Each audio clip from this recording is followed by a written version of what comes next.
Hello, I'm Truman Erdloff. I'm going to be teaching you how to make a snuffle mat. But first, what is a snuffle mat?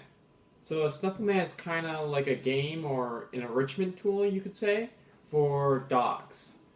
What you do is you put treats inside the mats, and dogs are supposed to sniff around and snuffle for food.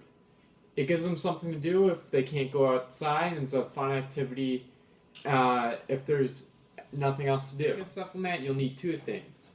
You'll need a sink mat.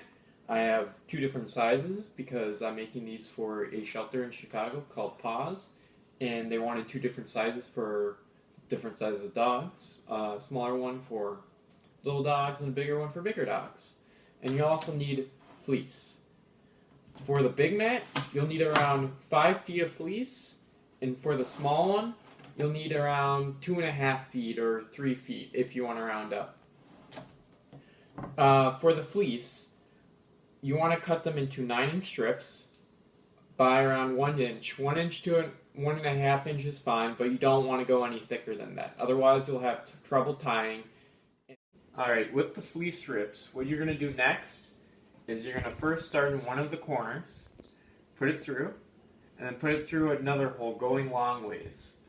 When you go long ways, it takes a little less strips and saves you a little bit of time.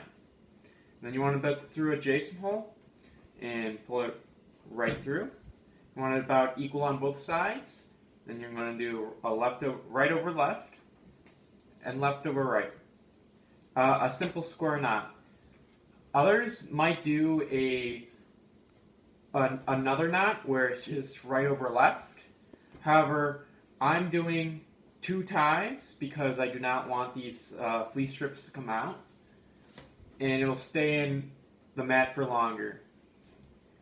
To begin the next strip, or tie the next strip, you need to put in through the hole you finished in, put it right through, and then put it through another hole.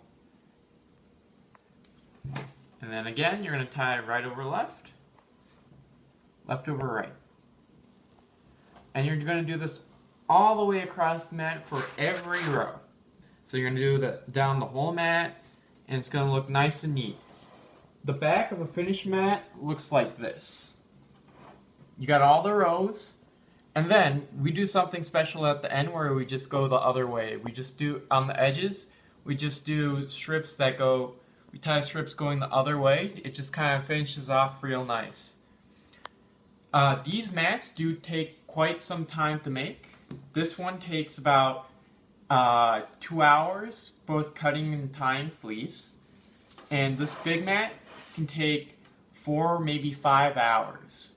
This is kind of the perfect project for binging TV or just staying at home.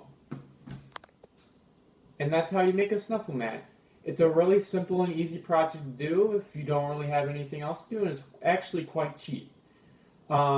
After this is just the time lapse of me making my first snuffle mat. It took around 3.5 hours to tie. That's all.